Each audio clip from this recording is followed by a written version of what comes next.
Hey guys, welcome back to another episode of the Inside Canadian Real Estate Podcast. Today we have my good friend Angelo on. Angelo is a mortgage agent, but he actually runs a large mortgage team with a bunch of agents. He is the guy to talk to about financing, creative financing, working with private lenders, B lenders, A lenders. Angelo is your guy. So if you have any questions about financing, if you're looking to buy a property for investment, for personal use, for commercial, whatever it is, today's going to be the episode you're going to want to listen to. So that said, let's jump right in and let's go talk to Angelo. Angelo, thank you so much, brother, for coming out. Darren, thanks for inviting me, man. I really appreciate it. My pleasure. Why don't we start, before we get a little crazy here, why don't we start with who are you? What do you do? Yeah, for sure. So my name is Angelo Capatos. I'm a mortgage broker and team leader with Mortgage Alliance. I lead one of the top performing teams within Mortgage Alliance. I've been doing this for a long time, over 6 years. How big is that team now? I have to ask. I started with 6 agents. We're now 18 agents. Wow. And there's about 4 pending. FISRA is a little behind. They're still reviewing applications, believe it or not, from end of July. Yeah. We are in November. But we're getting there. What's one of the biggest things bringing agents to you to work on your team?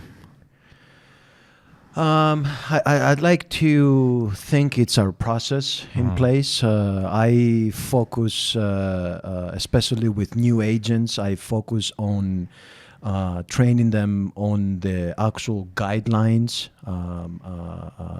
from the lenders, opposed to focusing more on the sales aspect of it. I mean, I see a lot of different teams out there and brokerages that literally focus on developing new agents into great salespeople. Well, how can somebody sell if they don't know what they're selling? Exactly. Right. Yeah. So we actually focus on learning all the important guidelines that will determine somebody's mortgage needs. Yeah. So we focus more on teaching the guidelines and the basics of qualifying for a mortgage. First of all, right? No, I love that. Yeah, so basically you're giving them product expertise, so the knowledge to actually know what the heck they're selling, and process expertise of how to sell it properly and deliver that service at a certain level.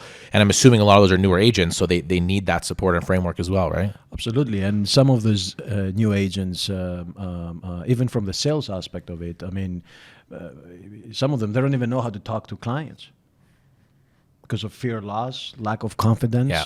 And how do you build confidence? Yeah. You're building confidence by educating yourself, right? Knowing what you're talking about. Yeah. And again, you can't sell something you don't know anything about, right? And I don't personally see us as mortgage agents or brokers as selling. We're not really necessarily selling. What we're doing is we're building relationships. And that's what I preach with all my agents and everybody on the team is like, our number one job is to build a relationship with the client. Yeah. We will sell them the same thing the next agent will sell them because the product doesn't change. Right. We all work with the same products. Yeah. We all work with the same lenders. But it's what type of customer service, what support are you providing to the client? Right. That support, that customer service, that understanding that you as an agent have with the client's needs and wants is what builds rapport. Yeah. Right. And who will deliver that in the smoothest possible way? Because it's just like real estate sales, like any agent can sell your house, but how well they sell your house, how smooth that process goes, how much better you do. I mean, if you have, like in your case as a mortgage broker, yes, all the brokers might have access to the same lenders, but not all of them will have the same relationships or the same process. So I mean, that's going to help, right? Absolutely. And relationships is very important, especially with the lender side, right? And that's why like the system that we have in place focuses on efficiencies, focuses on maintaining that relationship with the lender, because when we do need the lender to make certain exceptions on a file, they're more inclined to do those exceptions with a partner, a broker, an agent who they've done business with, and they trust their process. They know how we operate. They know that we vet the clients. We pre-screen them. We do all the necessary compliance before we submit a file. So they're more inclined to provide that exception to us because we have the relationship. Right. So like if we go back to basics now for a sec, because there might be some people listening that don't really understand this, but what is a mortgage broker? What are you doing? Like, cause am I not just going to my bank? I'm just playing dumb for a second. Am I not going to my bank and getting a mortgage? Like, what is it that you're doing that's unique to being a broker? What are you providing? Well, I mean, the main difference between working with a mortgage agent, broker, or your own branch bank, for example. I mean, and I'm sure you've heard this before. You walk into your branch, you basically asking your bank, to qualify you based on one or two programs they have available for your situation. Whereas if you work with an agent or a broker, I mean, we have access to over 55,000 programs. Yeah. And that's the main difference. Yeah. And it goes far beyond banks with you guys, because, I mean, we should talk about that, because not everyone, I take for granted that not everyone realizes this, but there's banks, which we call, I guess, A lenders, but then you have other categories. Do you want to talk about the other categories? I mean, you got the AAA business, which is your A side business, your top 5 banks. You have the monoline lenders, who are basically financed by the same top 5 banks. On the A side, more or less, the programs are the same, the rates are the same, guidelines are the same. And then we also have the alternative space, the B side lenders, where your credit unions are, and also some monoline lenders who do have more flexible guidelines per se, that will allow, for example, a self-employed borrower to get credit when they can't get it on the A side for whatever reasons, right? Maybe it's ratios, maybe it's affordability on the A side is, preventing them from getting that extra bigger house or maybe a higher purchase price. Well, we do have options elsewhere, not just the A side. We have the B side, and you also have the private sector of the business, right? That's where all the private funds are, or the private investors that come in, and they will I guess finance you based on equity of your home, not so much your income. Yeah, and I think that's the biggest value to me of working with a broker or agent is you open up the full world of finance. It's not just one avenue. It's like if you need money for anything, maybe it's construction, maybe it's an investment deal, maybe it's your house, maybe it's a refi, you're opening up the world to all these other options. It's not just your 3 or 4 banks. There's a whole other world out there of where money can come from and how it can flow to you. And you guys are kind of like the gateway that opens up to let that in. You got it. That's a big one, man. So what the heck's going on? What's going on with the Canadian real estate market right now? I have no idea. You guys are realtors. You tell me. What do you think is going on? I mean, from what I'm seeing a fall market that is not really hot. Yeah, slowing down. It's slowing down, but we're not to the point where we have to raise the bells or the alarms or whatever you call it. I don't think, personally. No. I mean, I do see, based on the appraisals that we get, values still supporting purchase prices. Right. I haven't seen files where, an appraisal might come back at a lower valuation than what the purchase price was. We have witnessed a couple of new build situations where clients bought positions maybe in 2019, 2021. 21s and 22s are very hard, and whoever bought in end of 2021 onwards, they're in for maybe some surprises anyways come down the line, right? But those people, they bought at the peak of the market. The market has come off in some areas by 25%, maybe more. GTA hasn't really been affected, to be honest with you. But at least I don't see it. And even though we see a reduced activity for the fall market, prices are still remaining the same, because guess what? We still have one issue, which is supply. Exactly. So that governs everything. I mean, like you hit the nail on the head. Like the GTA, it's not like your house is worth half. What's happened with the market in the GTA is that it's actually kind of better. It's more balanced. It's things move a little slower. There's a lot more inventory. So as of October of this year, October 2023, Treb's data shows us 50% more listings than the month prior. That's a lot of listings. So we have a lot of inventory. What that means is your house sits a little bit longer. You don't get quite as many offers. When you do get offers, they're not clean. There's a lot of conditions. It's definitely a buyer's market, but that's not so much reflected in sale price. Yeah, no, so it's definitely currently a buyer's market for sure, not in the sense that prices have plummeted, but that they have more control. So like 2 years ago, it's no conditions, above ask, I'll close whenever you want me to, give whatever. Now you're seeing, because we see all the time, offers coming in. Yeah, I need financing conditions. I have inspection conditions. I can close in 2 or 3 months. It's softened from that perspective, but the houses are still getting the value. So the price is still there. You're just not selling in 24 hours for no conditions, right? Yeah. And I think that's healthier. That's what we should be. Yes. And that's where we are. The thing that I want to know, even from you, is because like we say it's healthy, but then I look at stuff like in pre-con, an average family home, like I'm talking out of the city, let's say Bradford. So there's new developments in Bradford, Ontario. That's a family-friendly suburb. Bradford. So like 488, okay? Yeah. There's a lot of new developments going up there, a ton.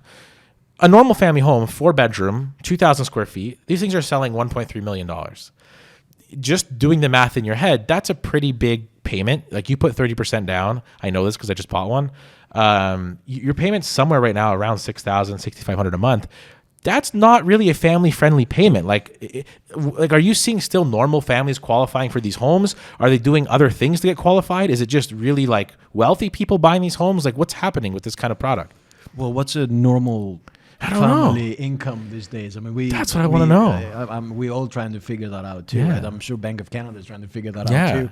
Well, you should see some of it. Like you see people's income. But I mean, the incomes that we've seen. I mean, look, I gave you a stat yesterday, based on what I heard this week from one of the lenders. And this number came from the insurance industry. They said in 2023, 83% of the mortgages funded for AAA business, that's A-side business, was 83% of that was uninsured. Wow. That tells us that A, purchase price, obviously it's over $1 million, so you can insure it. Right. And B, possibly, clients need 30-year amortization opposed to 25-year amortization, right? Because they need to spread their payment out a little bit longer. So we do see a lot of that. In terms of income, believe it or not, in terms of income on a two board file situation, like a couple, right? Yeah. A spouse, we're looking on average is about $150,000 to $180,000 in income, combined income. But is that enough to buy like this an average $1.4 million home? Like people are doing it, so it must be enough, right? That's they might have to put more money down. Obviously, instead of 20%, they might have to put 30%, especially if you're self-employed, right? Depending how you claim your income, you got to put more money down to make it work. On the A side, anyways. Right. Yeah, it seems, I don't know, like the more I look at it, the more I get worried, like is something coming? Because it's just, in my head, the numbers don't work. Like even if you're making $180 grand a year, let's say, and your mortgage is $6,500, then you have property tax, 2 cars, living expenses, you're somewhere around $12,000, $13,000 a month to live. That's like all of your income. So if anything changes, you're kind of screwed. Yeah. Well, I mean, on the A side, your debt ratio cannot be more than 44% of your income. Right. If you're above that, you don't qualify.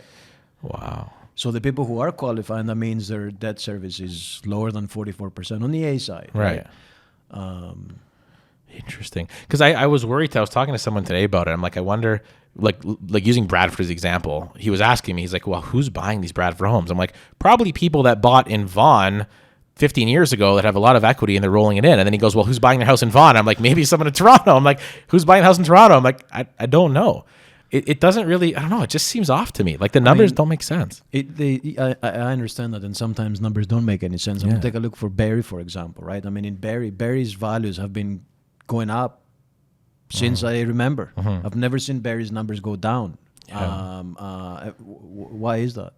I mean, you can't buy a house in Barrie for less than what, $900,000 these days? Around there. Depends what you buy. Does that sound ridiculous to you?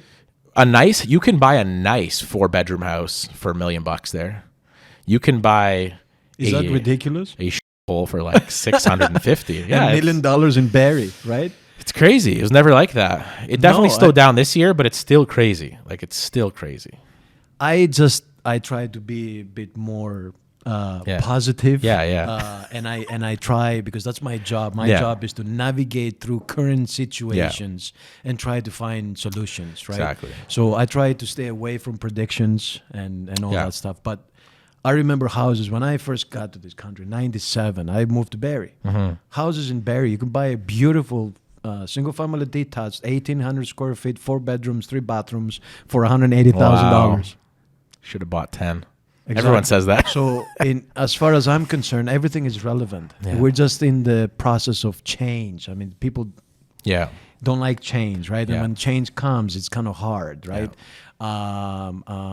But, you know, I mean, another stat that I heard this week was the fact that, you know, the default rates, you know, everybody's yelling and screaming about the default rate. Well, there's 15 people out of 10,000 people that defaulted. 15 out of 10,000? Yeah. That's it? So you see, like it's the numbers, even though there are people out there that are going through hard times, the number overall, and as far as the system is concerned, it's so minimal. It's still now, but is that a factor of renewals not coming up? Like will we see a wave of that in 2025? I'm just playing devil's advocate and like the voice of the concerned viewer, but like, is it coming? Are we just waiting, or do you think no? Like it's pretty stable through and through. I mean, look, I see it even starting from now, right? I mean, the people who are renewing mortgages from 2028, 2029, they're renewing now, right? So, you know, those folks, they're going from 2%, 2.5% rates.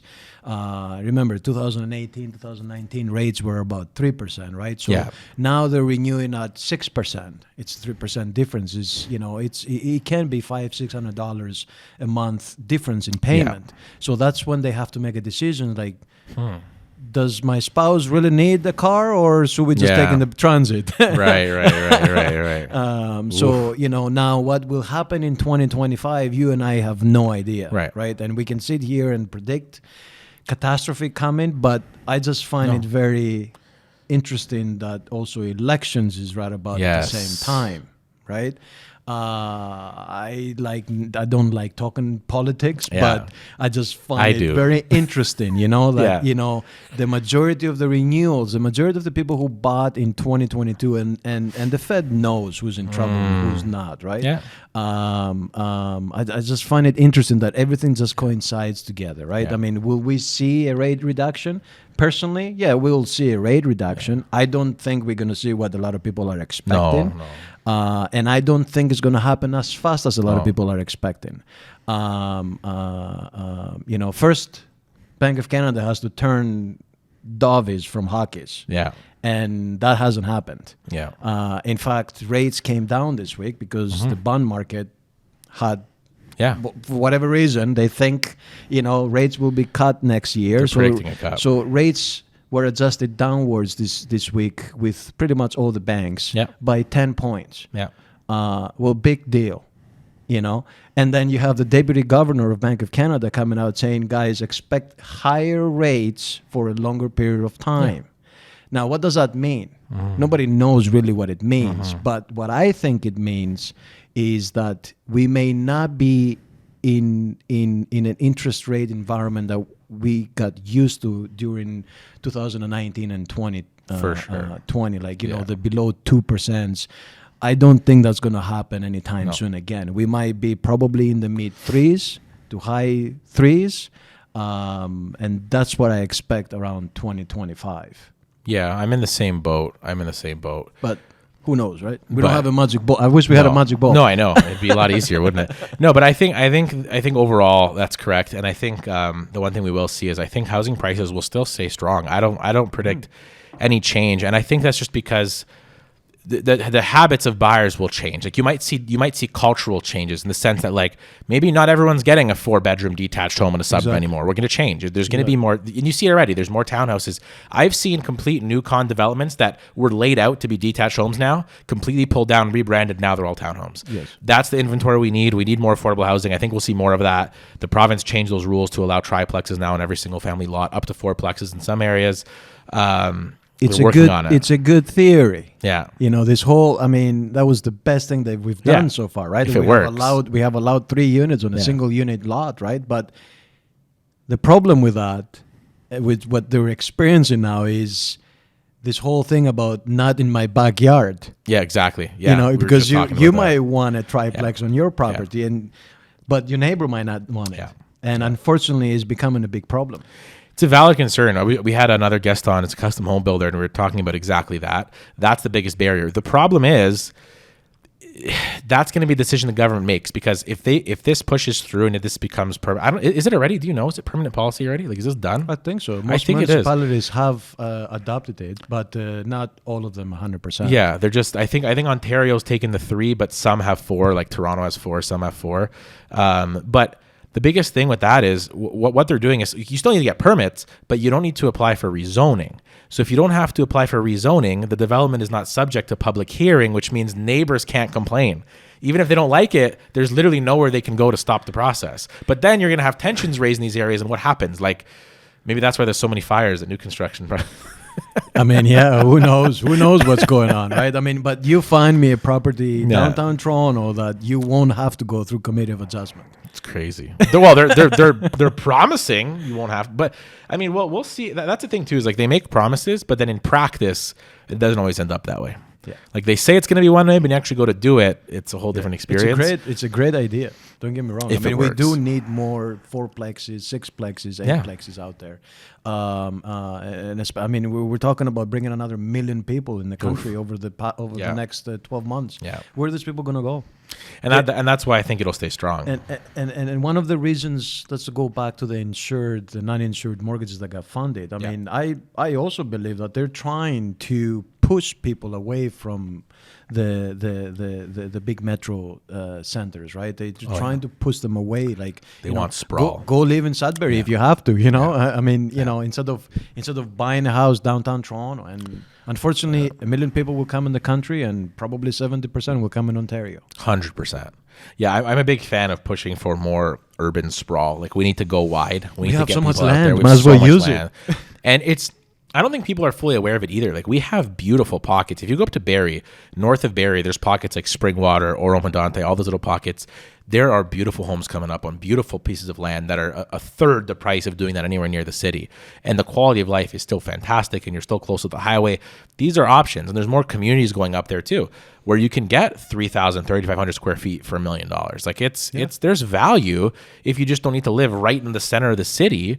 So I think we'll see more of that. And then I think within the city, we'll just see more multifamily, smaller units, or kind of European style too. More families living in single family homes where mom and dad are staying with the kids, or they're duplexing the house and one's living downstairs and upstairs. Sorry to interrupt you. We did 4 purchases this past 3 weeks, and it was literally 2 couples living together. There you go. It was two brothers with their wives. Right. It was like 4 of them. That's amazing, because that was literally my theory. I was just talking about another interview as well. I was saying I think that's what we're going to see more of, but I'm just thinking I haven't seen it. So you saying that kind of confirms I think that's the way it's going to be, because now you have a 1.4, like that'll happen more before prices come down. Like before detached homes ever drop, you'll just have more people squeezing into the same roof, because that's what it is. And so you're going to see more of that. I think brothers, parents, grandparents, more of that to make these single family homes work, because now you have 4 incomes instead of 2. So now the 1.4 million makes sense. Yeah. Right. Yeah, absolutely. So I think we'll see more of that. So outside of that, that's a lot of we also need to see, it's construction costs coming down a little bit too, because, you know, I mean, and I honestly think a lot of builders are standing by. They're standing by, you know, I mean, how are you going to, how can it be profitable for a builder to build even affordable housing, which I have an issue with it, because I don't really understand what the definition of affordable house is. Right. We haven't really gotten affordable to who the right definition here, because if you look at even the insurance company that provides financing for it, affordable housing to them on a new build, it's about 20 or 25% of the entire building. That's affordable housing, and that 25% is 30% of the median rental income. I'll give you an example. In Barrie, the medium rental income is $60,000, so 30% of that works out to about $1,500 a month. Is that affordable rental for somebody? I mean, I don't know. To me, it would be, if it was under $1,000, then fine. I agree with that. But when you have somebody paying $1,500 for a 1-bedroom or even a studio, or even 1.5 unit dwelling or condo or apartment, $1,500 is a lot of money for rent. It is. I guess comparative to the market, yeah, I think the overlying market is a problem. It is very expensive here. So even discounting by half is still expensive. So the macro problem has to be fixed first, which is how do you bring the cost down altogether? Because how do you get lower? That's the problem. Is like, how do you get it under 1,000? Like, do you just, like, who pays for that? Is that just the government subsidizes it? Like, how do you get these apartments to be like, if the market's demanding, okay, you're at 1,500, we built this unit, it's built affordably, and you need to get under 1,500, how do you do that without you? I mean, you can't change the cost of the construction. The materials are going to be the same. Well, that's the problem. The land is the same. See, that's the problem. The problem is everything else remains the same. Yeah. It's just the demand from this particular program, this financing program, that it doesn't make any sense. Right. Because if you really want to promote affordable housing, then maybe you should boost that up to 90%. 90% of the units available should be affordable housing, should be based on 30% median, whatever average rental income they use. Right? That would make sense. Yeah. But they don't do that. They only do that on refinancing on existing properties. On existing property, let's say if you want to use an insured program for, we're talking commercial here, right? So you can get the 50-year amortization and the 95% loan to values. You on a pre-existing building, on a used building, you need to be at 45 or 50% affordable housing, which is 30% of the median rental income. Okay, this is interesting. This is all kind of news to me now. I actually don't know anything about this. So now I'm learning and I'm trying to understand. So maybe as I try to understand, I'll help like go deeper here. So you're talking about it from the financing perspective, that they're trying to produce affordable housing, but through incentives in the financing program. So it's they're making incentives through the financing program that basically entices the builder to do certain things in order for them to get, sorry, not the builder, the vendor, to get the maximum benefit of the program, which means with the maximum benefit of the program is 50-year amortization and 95% loan to value and lower insurance premiums. The rate is pretty much the same. I mean, the rate on the commercial side, I mean, it used to be anywhere between 75 points to 150 points above the bond market. Now you're seeing probably up to 350 points above the market. So in terms of the rate, you're not going to see a big difference, but you're going to see a huge difference when it comes to whether you will qualify for a 40-year amortization or a 50-year amortization. And as a vendor, it makes a big difference having a 50-year amortization, cash flow wise, right? So they will entice you. They want you to focus on affordability, efficiency, and accessibility, right? So certain amount of units within your building. Let's say you have a 100-unit building, right? 25% of that has to be accessible to people with disabilities, right? You get points for that. It's a point system. You start from 50, you go up to 100. You can pass 100. If you pass 100, makes it stronger, right? Your case. You gotta hit points on those three categories, right? So, let's say you and I find a 100-unit building, and we're trying to see if it makes sense for us to purchase it, right? So what we're looking at is first is obviously rent rolls. We want to see if the property cash flows, and good luck finding a property in Canada that cash flows, okay? Because there's a requirement that you need to be, your debt coverage ratio for the property has to be 1.1 times.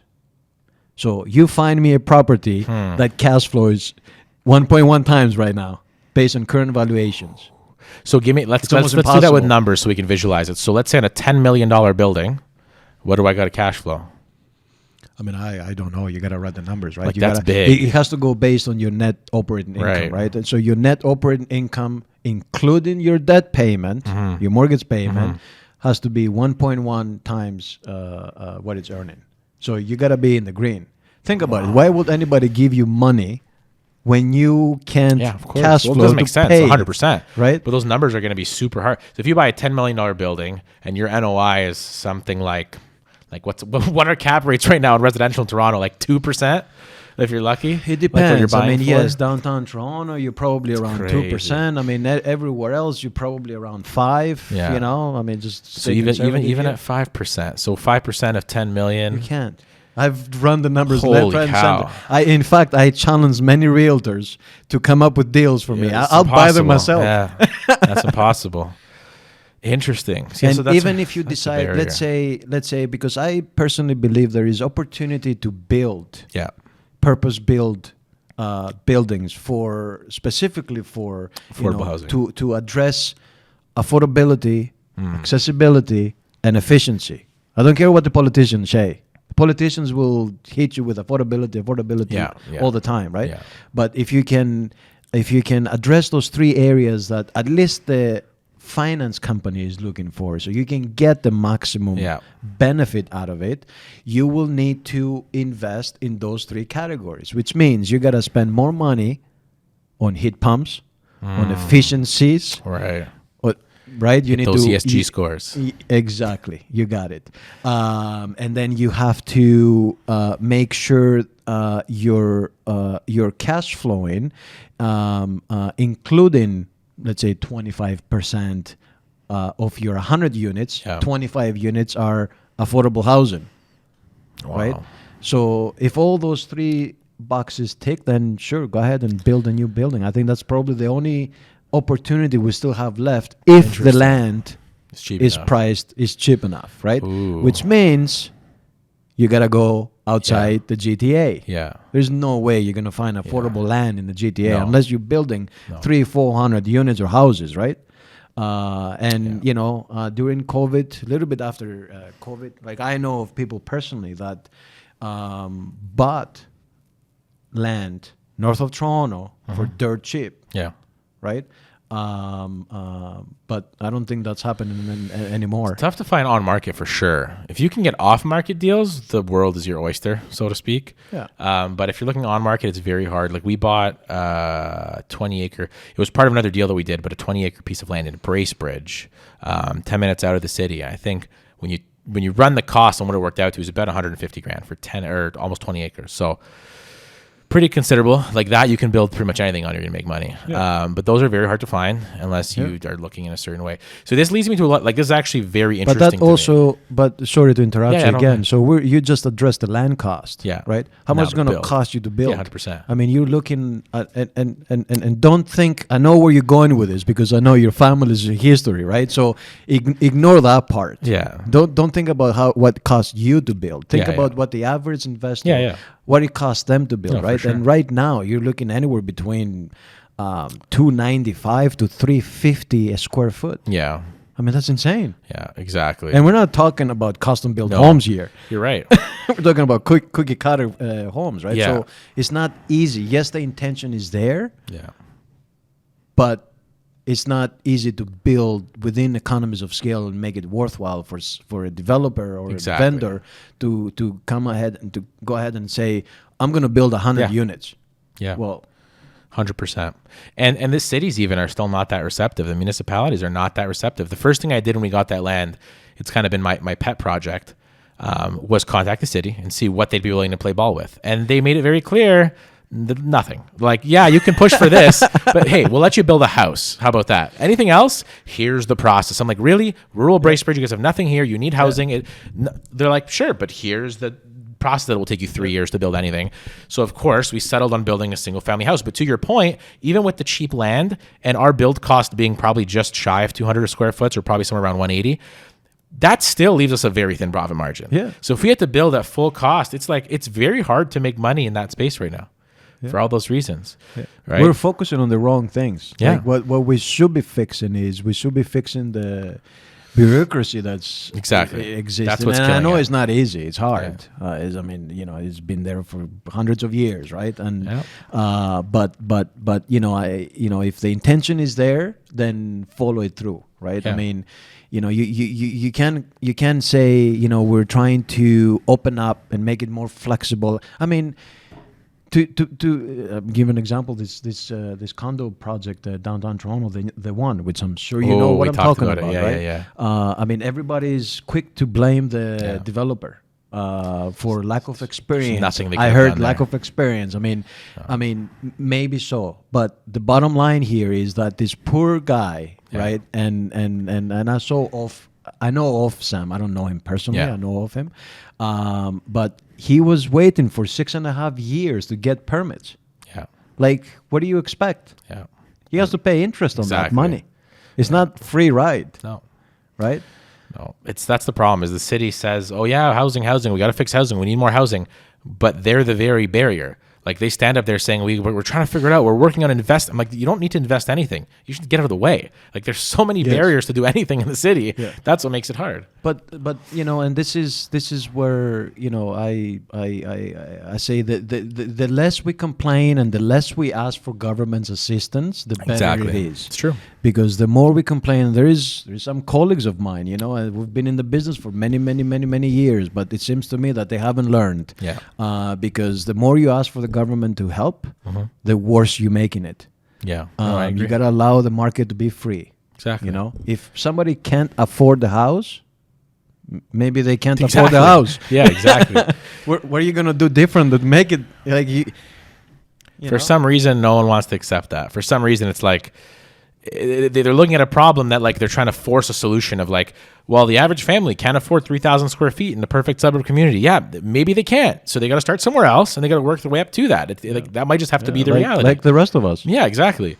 So there's no way to force that. But anyway, back to your earlier, because I'm very fascinated by this whole, because this is the first I'm hearing about these incentives for some reason, and I feel very behind. Listen, when you're next time, if you invite me again, well, how about this? We'll actually go through the entire program. And I'd love that. Because that's something, the only question I have about it is like, so if I'm like me, I'm a developer, I found a piece of land, I want to build something on it, I'm going to do that model, I want some affordable housing in there. What I don't understand is what dictates what makes it affordable housing? So for example, you say 25% has to be affordable housing. Is that just the owner artificially keeping the rental rates down? They're just purposefully charging less? You need to have a commitment. You need to have a 10-year or 20-year commitment. A 20-year commitment will give you extra points. What does that mean? 10-year commitment, basically, you're committing that this property, this dwelling, for the next 10 years after it's completed, right? You have occupancy permits and whatnot. For the next 10 years, those 25 units will always remain as affordable housing, which means you can't rent them more than 30% of the average rental income. I see. So, and the rental income changes per municipality, right? I mean, Barrie is a little bit higher, Hamilton is a little bit lower. Right. So it changes with. Oh, that's interesting. So me as the owner or investor, what I'm basically doing is the way I'm doing my business plan here is essentially I'm going to build this property, trying to factor in if I get these special financing programs. It makes sense because it's like, okay, I'm holding my rents artificially low in some of these units, but it's making sense because of these preferred terms I'm getting from my lender. Now the building as a whole should make sense. That's the theory. You got it. Oh, that's interesting. But the point is, it's only 25% affordable housing. Yeah. But everybody talks about affordable housing. Right. Well, then make it 100%. Yes. You're talking from the perspective of the end user, for sure. It'd be better for everybody. Yeah. But from the investor, it's still now they get to charge full price for 75% of the units. Exactly. It's better for the investor. Of course it is. Yes. Good to know. Yeah. That's interesting. But not good for and we work with a lot of developers who the ones who come to us before they pull the trigger, right? Because we get a lot of them after the fact, and sometimes we can't even help them. But we sit down with them and say, listen, it might be better. You might be better off using your cash and buying land and building if you meet these criteria. Yeah, it might be better for you, opposed to looking for an existing property 100% that you gonna refinance or purchase at that point, right? Yeah. Because on an existing dwelling, the requirements are a little bit more stricter than building. Obviously, makes sense, right? Because 100%. They are promoting more supply. Yeah, the best returns. Like we had on one of my guests a few weeks back. Is he works at Equiton. I don't know if you've heard of them, but they're a big private equity, so they're about $1 billion something. Yeah. And a lot of their portfolio is multi-family apartments. They buy these as existing buildings, but now they're doing more development, and the development returns you can see visibly are much higher. Yeah. There's much more profit to be made. There's a lot more room to be made. When they can find the land and the location, now they prefer to build because that's where we've gotten with the numbers. They also work this big companies, right? I mean, equity companies, real estate equity companies. I don't know if they're a trust or not, but they also work with private money, right? I mean, they raise that's money. What they're doing. Yeah, they raise they raise in private equity, right? Exactly. So they don't necessarily use those type of financing options that we just described. Yeah, right? exactly. So it might not apply to them. Yeah. But if you're telling me that they're going more the construction route now, yeah. maybe that's what they're doing, right? They're utilizing their money, their investors' money anyways, smartly. Yeah, I'm not sure how they distribute it. I know in some cases, the private equity side, when they raise capital, they're using that money for the down payment. Like whatever the equity in the deal is required, they're using that, and then they're still raising the rest through lenders. Yes. But in some cases, maybe on smaller deals, they're using all of the equity. But because for them, leverage still makes sense. Like if I have $1 billion of my client's money, I'd rather use that $1 billion for down payments and still finance the remainder and leverage the rest for scale. More risk, but I think that's what they're doing. Well, I mean, in construction, like I tell everybody, when it comes to construction, if you're building a brand new 100-unit building, if we can do it the non-insured way, it'll be a lot better for you than actually having to go through the insured way. Because even though they'll give you, if you meet the criteria, they'll finance, they'll do construction financing, and they'll go, if I remember correctly, about 75%. Right. But the process is just ridiculous. It takes 6 months to 8 months before you get answers. Yeah. You will have to complete the task before you get the next draw. Wow. So, sometimes you're better off to finance the entire construction part of it with private funds, whether you raise them privately or you go through a private lender. Yes, you'll pay a little bit more in interest, but trust me, it's probably going to save you thousands and thousands of dollars in aggravation and headaches, and also interest, because if you go through the insured way, it's going to take you longer to finish your project. Right. That makes sense. So, you facilitate the entire construction phase with private funds, and then when you're 97% complete, we refi it into a CMHC program, for example, and hopefully you get your 50-year amortization and and all the perks and benefits. I didn't even know that was a thing until today. This is like, I'm learning something new. So do you guys do a lot of commercial, like compared to residential stuff for individuals? My time is probably, I'd say, about 70-30. We do 30% in commercial. It's not commercial, other than construction. It's like we focus more on the residential, of course. But we'll do commercial if it comes our way. No, that's awesome. Very good, man. Cool. Well, any other thing you want to add before we wrap this up? Did we miss something cool that everyone needs to know about? I'm sure we missed a lot of cool stuff that we just don't have the time to talk about it now. So hopefully next time, we can talk about more. I'd love to show you this whole program about the one that we described today. Let's do that. And I can explain to you how it works, so you and your viewers can understand. What the options are out there if they decide to buy, any multi-residential properties. Commercial is 5 units plus, right? And good luck finding a unit, a property that cash flows these days, right? Easy. It's hard. In fact, I challenge you: find me one, we'll buy it. If I could find one, I'd buy it. Exactly. Yeah, it's not easy. It's not easy. Calgary, you can still find. From what I'm hearing, Calgary's market, residential. I don't know so much about commercial in Calgary, but the residential side, they're pumping. Like there's activity out there because the values make sense. The housing is still very much affordable compared to here. Well, plus oil is over $50. That's the thing.